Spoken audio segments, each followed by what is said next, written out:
But we'll go ahead and get started. So we will begin by settling the body, adopting a stable, comfortable, upright position suitable for meditation. So we think about keeping our feet flat and our back straight, torso open,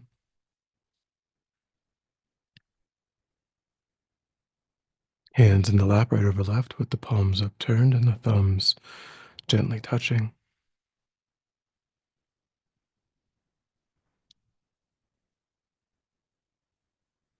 Our eyes are gently closed or slightly open, making sure we let in enough light to remain alert.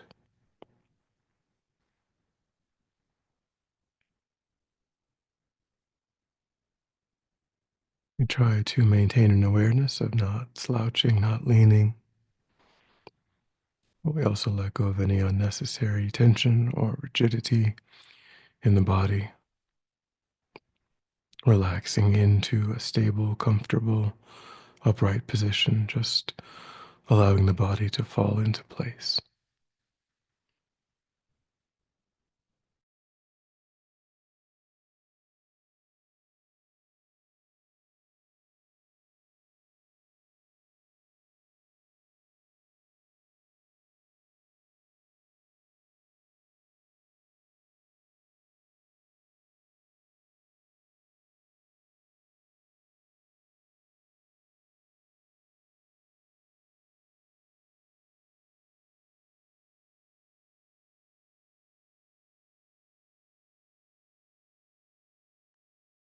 And then begin to let go of attending to the outside world,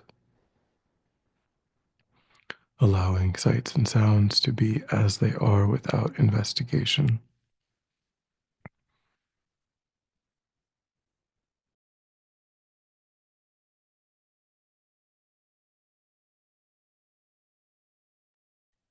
Constraining your awareness just to the body and mind.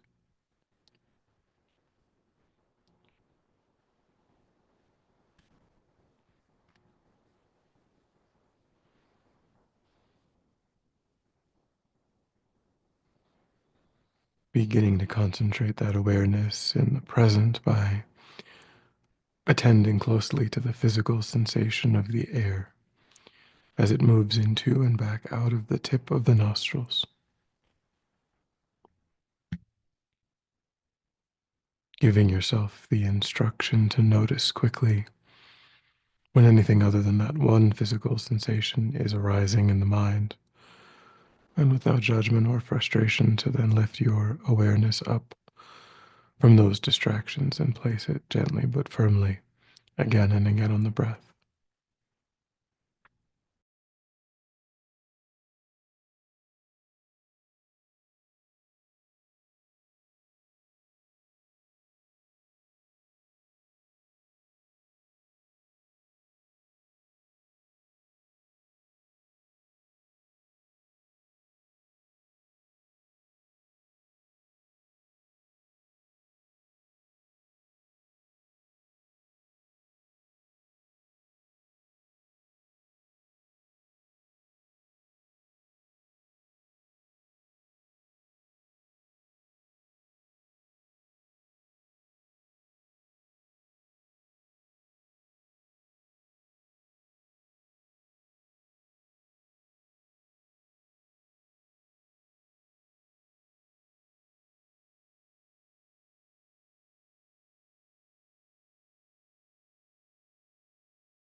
And when the mind feels more calm, we generate a broad, altruistic motivation,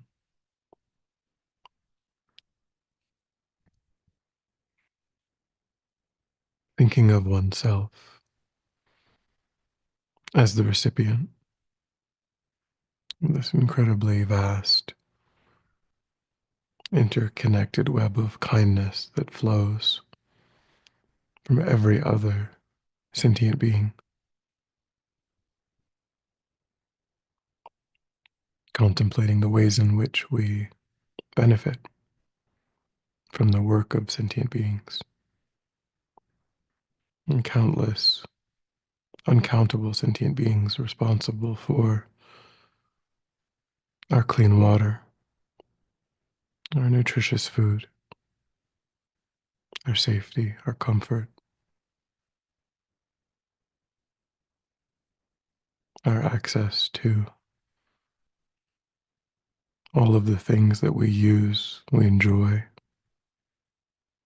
and protect us from the elements.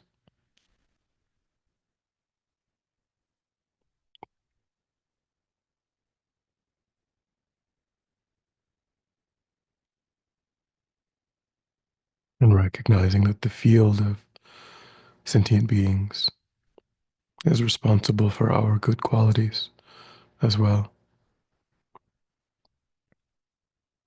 Our practice of loving kindness, compassion, generosity, patience, ethics,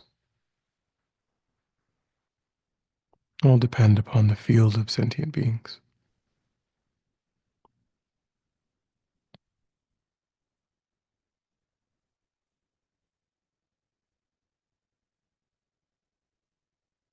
So everything that we have, that we know,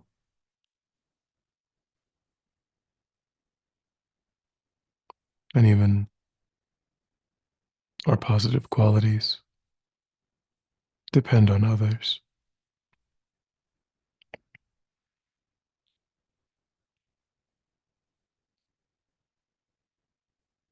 And yet we know as well that these sentient beings, although they deeply wish to be happy, they deeply wish to be free of even the slightest negativity, are constantly confronted by painful conditions, inner and outer.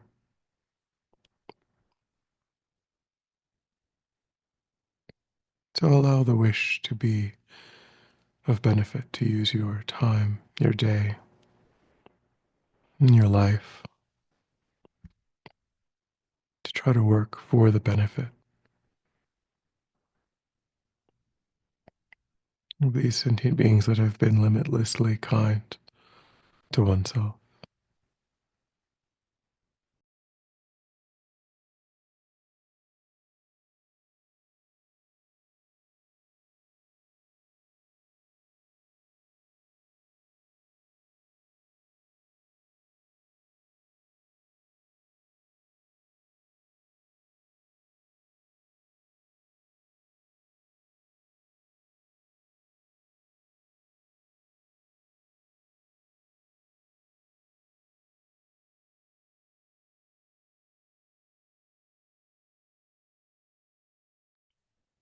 And then with that motivation, we will contemplate practicing patience. The mind of patience is a mind that remains calm, undisturbed, even in the face of difficulty, challenge, or harm. It's not necessarily a passive mind. It may actively attempt to find a solution, but it does so without anger, without malice.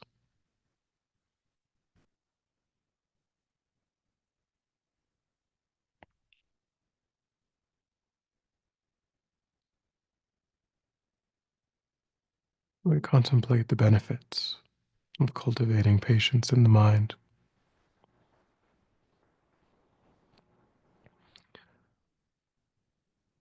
So think back over the past week or two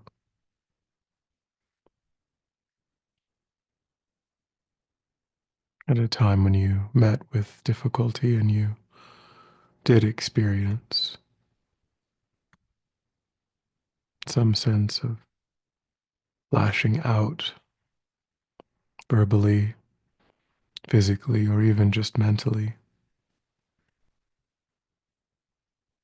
or in response to difficulty or what seemed like harm, you responded with anger.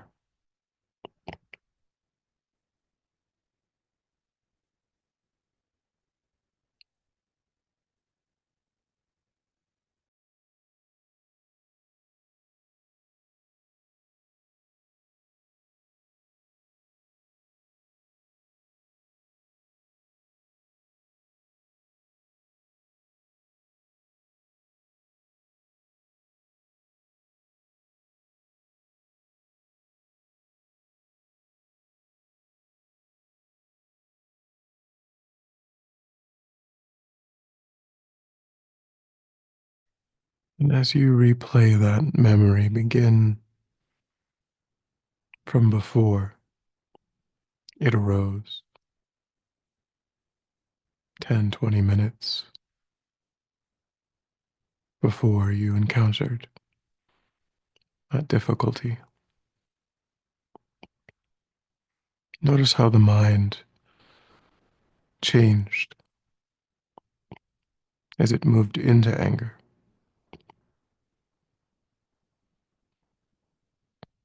Anger seems powerful, strong, but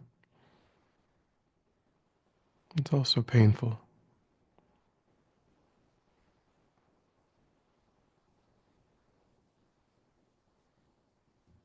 Notice how one's own peace of mind was disturbed.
Try to see the benefits of being able to navigate that experience differently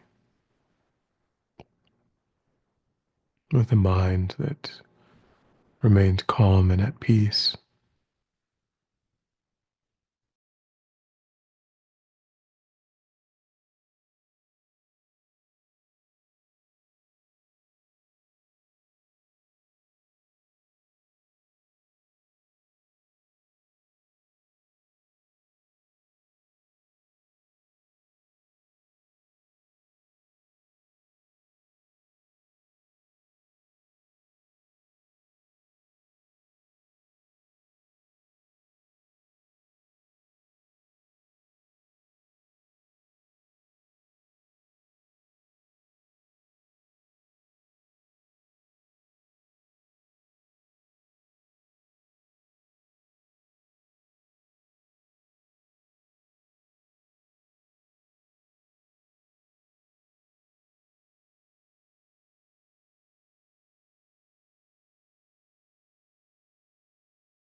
And think that one way of being able to remain in that state of calm is to recognize that if we are on the receiving end of harm, that other sentient being was themselves overwhelmed by some affliction, some negative mental state.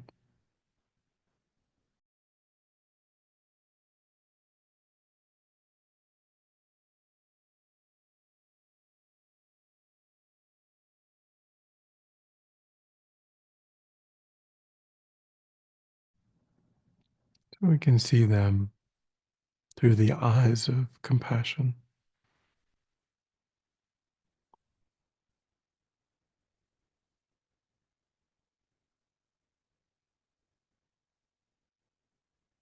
giving rise to the wish to help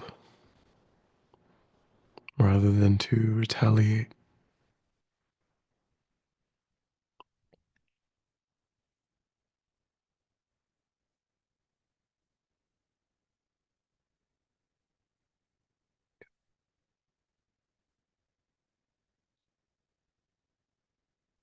Try to imagine what working with that training would be like.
And often we may find ourselves on the receiving end of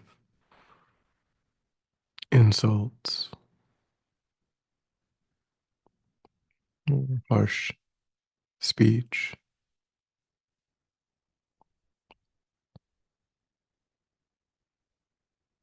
So think too of a time when that happened recently.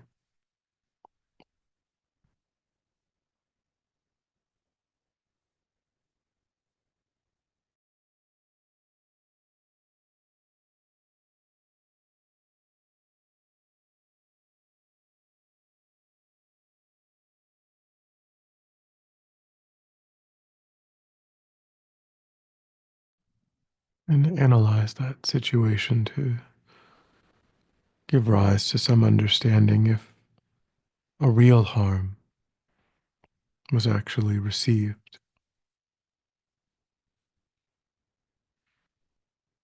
What is it in the words of another person that can harm?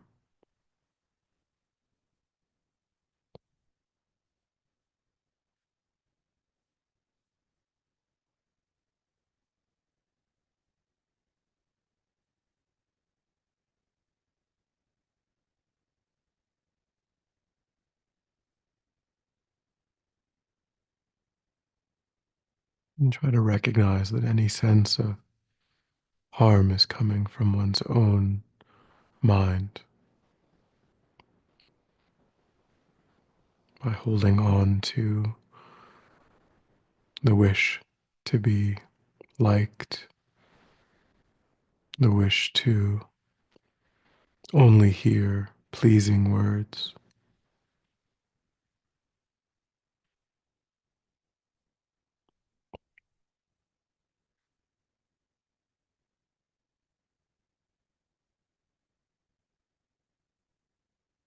So there's no harm from its own side that the words of another can bring.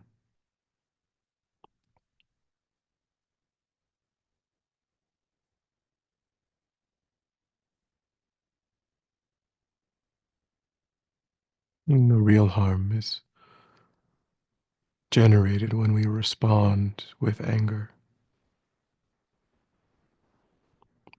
when we agitate and disturb our own mind by giving in to that tendency, that habit.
And contemplate the need to become more resilient.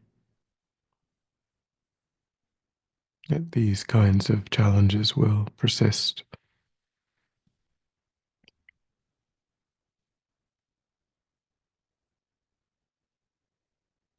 and that if we never learn to see them in a more positive light, then we will continue to feel overwhelmed.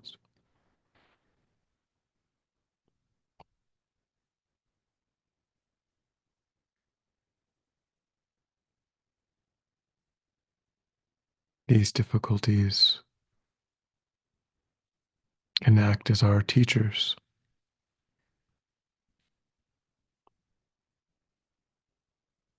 helping us to refrain from committing non virtue, the karmic cause of receiving harm, and to practice virtue, the karmic cause of receiving happiness and beneficial conditions.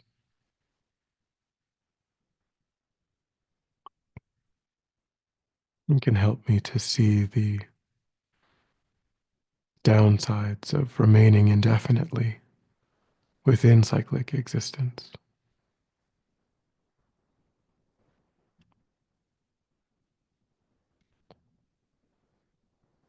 And they can strengthen my compassion.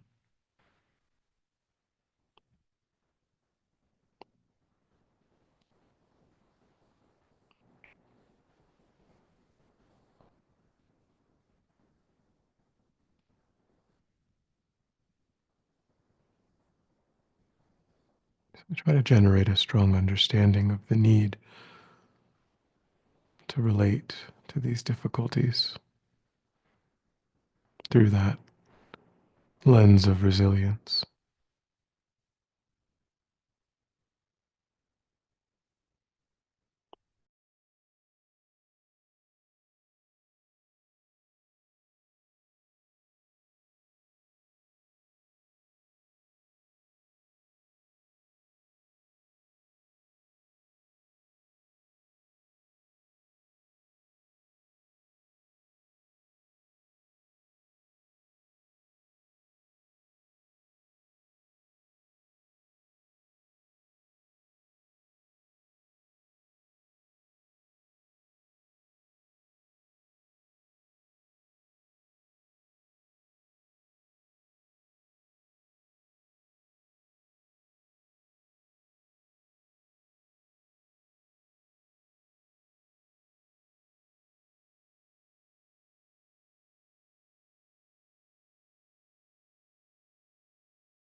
And then when you're ready, we'll come back together. And we'll dedicate. So recollect your altruistic motivation and think that by having engaged in this contemplation, you've actualized that motivation, which has generated positive energy in the mind. And think that you freely offer the fruit of your practice, that positive energy for the benefit of all sentient beings without exception. Thinking strongly when that positive energy ripens, may it serve as a cause and condition to eliminate war and conflict, poverty, famine, disease, disasters, all painful inner and outer conditions. May it fully ripen the minds of all sentient beings. May they quickly meet perfect teachers and arise in the state of full enlightenment. May I too achieve the state of enlightenment so that I might work for the benefit of sentient beings perfectly. May any obstacles facing the Guru's long life be completely dispelled. May I and all sentient beings come under the joyful care and guidance of enlightened beings. May we be guided and protected until we swiftly achieve that state of enlightenment.